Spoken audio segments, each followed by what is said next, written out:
के मिसाइल हमले के जवाब में इजराइल ने दूसरी बार ईरान को दहलाया है। ऑपरेशन राइजिंग लायन के सेकेंड राउंड में इजराइल ने ईरान के 4 एटमी साइट पर बम बरसाए हैं। इजराइल के रक्षा मंत्री ने धमकी दी है कि पूरे तेहरान को बारूद बरसाकर जला दिया जाएगा। इस बीच प्रेसिडेंट ट्रंप ने इजराइल के हमले को शानदार बताया है और खाड़ी देशों में अमेरिका के 25 मिलिट्री अड्डों को एक्टिव कर दिया है।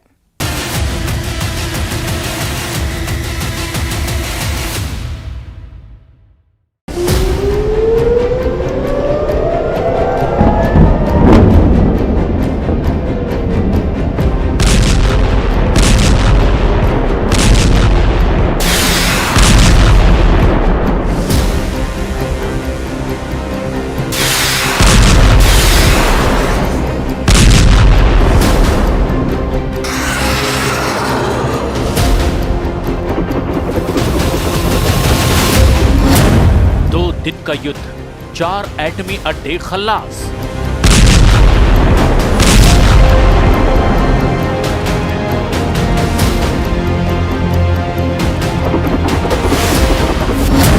दो दिन का युद्ध, 40 टॉप कमांडरों का सफाया।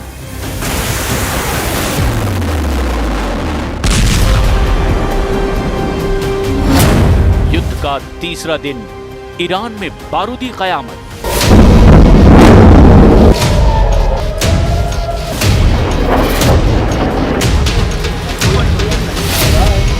इजराइल ने 200 जंगी जेट से ईरान में बारूद बरसाया।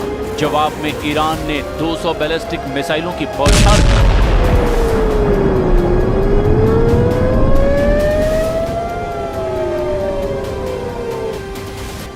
ईरान की राजधानी तेहरान जल रही है।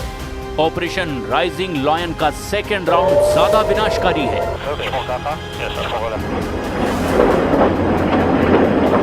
नेतन्याहू युद्ध को जल्द से जल्द खत्म करने के मूड में हैं। वहीं ईरान भी झुकने को तैयार नहीं। जबरदस्त जंग छिड़ी हुई है। हर तरह के हथियार चलाए जा रहे हैं। इजराइल के रक्षा मंत्री ने खामनेई को धमकी दी है कि अगर ईरान के मिसाइल हमले नहीं रुके तो तेहरान को जलाकर राख कर दिया जाएगा। इतना ही नहीं, ईरान का एक भी परमाणु अड्डा इजराइल अब सही सलामत नहीं रहने देगा।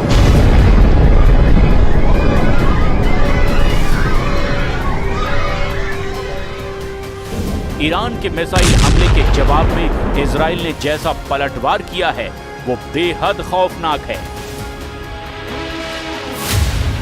इजराइल ने ईरान की राजधानी Tehran, nuclear power centre Natanz, missile launch centre Tabriz और काउंटर स्ट्राइक सेंटर शिराज समेत कई शहरों को बारूद से पाट दिया है।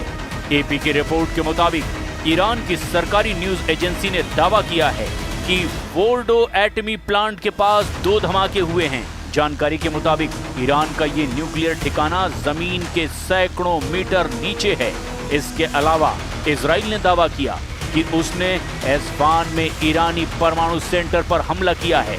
ईरान की आधिकारिक IRNA समाचार एजेंसी ने बताया कि पूर्वी अजरबैजान प्रांत में तबरीज के पास में एक रडार स्टेशन पर भी हमला हुआ है। पूर्वी अजरबैजान में ईरान के 11 आर्मी बेस पर हमला हुआ और इसमें 18 लोग मारे गए।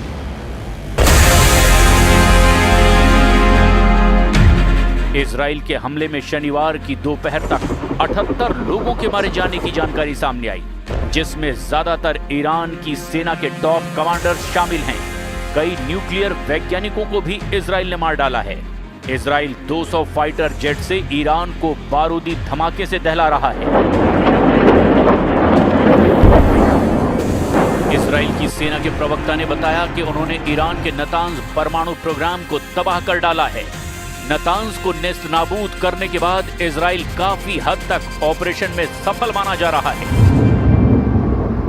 אתר העשרת האורניום הגדול ביותר באיראן, בטווח 1,500 קילומטרים ממדינת ישראל. מתקן זה שימש את משמרות המהפכה לקידום הפרויקט האיראני להשגת נשק גרעיני. כפי שניתן לראות, האתר ממוקם במרחב נתנז. באתר מרחב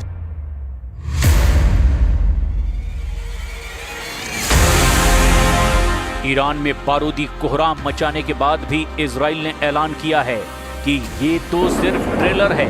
नेतन्याहू का अल्टीमेट गोल ईरान की पूरी परमाणु पावर को बर्बाद करने का है। अब तक इजराइल के बारूदी प्रहार से ईरान के 4 एटमी साइट पर तहलके का अपडेट है। रिपोर्ट्स के मुताबिक इजराइल ने ईरान की कम से कम 4 परमाणु साइटों पर हमला किया है। पहला नतांज, जहां ईरान का सबसे बड़ा यूरेनियम एनरिचमेंट प्रोग्राम चल रहा है। नतांज में 14,000 सेंट्रीफ्यूज से 60% तक यूरेनियम संवर्धन किया जा रहा है। इजराइल ने इस एटमी सेंटर के ऊपरी हिस्से को बम धमाके से उड़ा दिया है। नतांज में पावर सप्लाई ठप हो गई है, जिससे एटम बम के सेंट्रीफ्यूज को भारी नुकसान पहुंचा है। इसी तरह इजराइल ने फोर्डो यूरेनियम एनरिचमेंट फैसिलिटी को भी बमबारी से दहला दिया है। पहाड़ी इलाके में बने इस एटमी सेंटर में 2200 सेंट्रीफ्यूज के साथ 60% तक यूरेनियम संवर्धन हो रहा है। ईरान ने दावा किया है कि इस पर हमला हुआ, जबकि इजराइल ने फोर्डो पर हमले से साफ इनकार कर दिया। असल में फोर्डो एटमी सेंटर पर 2016 में ईरान ने S-300 मिसाइल सिस्टम तैनात कर रखा है, जिससे यहां पर हमला करना आसान नहीं है।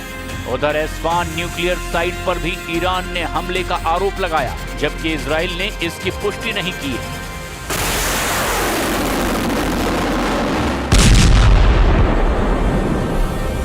हालांकि इजराइल जल्द ही ईरान की सभी एटमी साइटों पर हमले की धमकी दे रहा है। יכולות וגם כוונות, כפי שראינו כבר. צה"ל פעל באיראן והפתיע. זה חלק מהסיבות שלא בוצע ירי לעבר ישראל של טילי קרקע עד כה. אבל אנחנו עוקבים אחרי איראן, נערכים לתגובה מאיראן, יודעים שהם נערכים לתגובה. इजराइल के टारगेट पर ईरान के जो एटमी ठिकाने हैं, उन्हें भी जान लीजिए। बुशहर परमाणु पावर प्लांट ईरान का इकलौता बिजली उत्पादन करने वाला परमाणु सेंटर है। ये अब तक हमले से बचा हुआ है। ईरान के अराक में परमाणु हथियारों के लिए प्लूटोनियम बनाया जाता है, पर यहाँ भी अब तक इजराइल ने धमाके नहीं किए हैं। तेहरान में रिसर्च रिएक्टर साइट पर भी इजराइल ने अब तक हमले का दावा नहीं किया है। इजराइल डिफेंस फोर्स के मुताबिक ईरान में 15 ऐसी साइट्स हैं जहां न्यूक्लियर प्रोग्राम का शक है।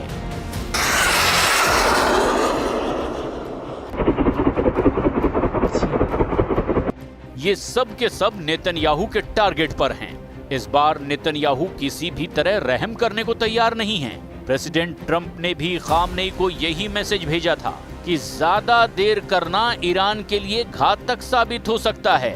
ट्रंप ने खुली चेतावनी दे दी है कि ईरान अगर परमाणु डील में देरी करेगा तो बमबारी होगी। ट्रंप ने इजराइल के हमले के बाद 60 दिन की डेडलाइन याद दिलाते हुए खामनेई को फिर से डील पर मुहर लगाने का प्रेशर बनाया है। ट्रंप ने ये भी क्लियर कर दिया कि उन्हें इजराइल के हमले की तारीख और तरीका सब पहले ही पता था। ईरान एटमी डील को सीरियसली ले, इसीलिए उन्होंने नेतन्याहू को फ्री हैंड दे रखा है। उधर नेतन्याहू ने ईरान के लोगों से अपील की है कि ये युद्ध ईरान के लोगों के खिलाफ नहीं है। नेतन्याहू ने ईरान के लोगों से कहा है कि वो खामनेई की तानाशाही हुकूमत को उखाड़ फेंके।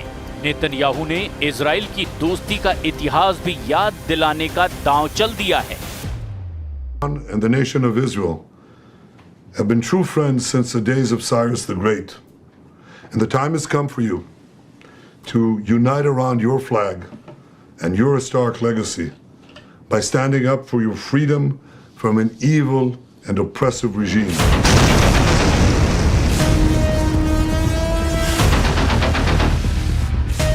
टाइम्स ऑफ इजराइल के मुताबिक अमेरिकी अधिकारियों ने कहा कि सुपर पावर के एयर और नेवल डिफेंस सिस्टम ने ईरान की बैलिस्टिक मिसाइलों को ढेर कर दिया है।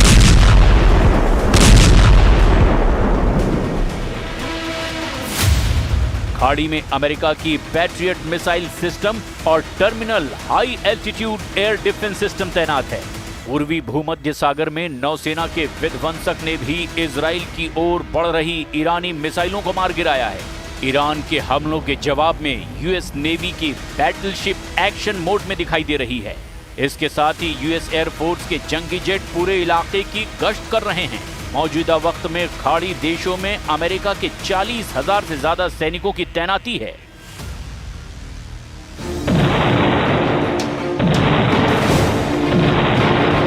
अमेरिका ने अब तक ईरान के खिलाफ मिलिट्री ऑपरेशन का औपचारिक ऐलान नहीं किया है, लेकिन ट्रंप की धमकियां ये साफ कर रही है कि वो किसके साथ इस वक्त मजबूती से खड़े हैं।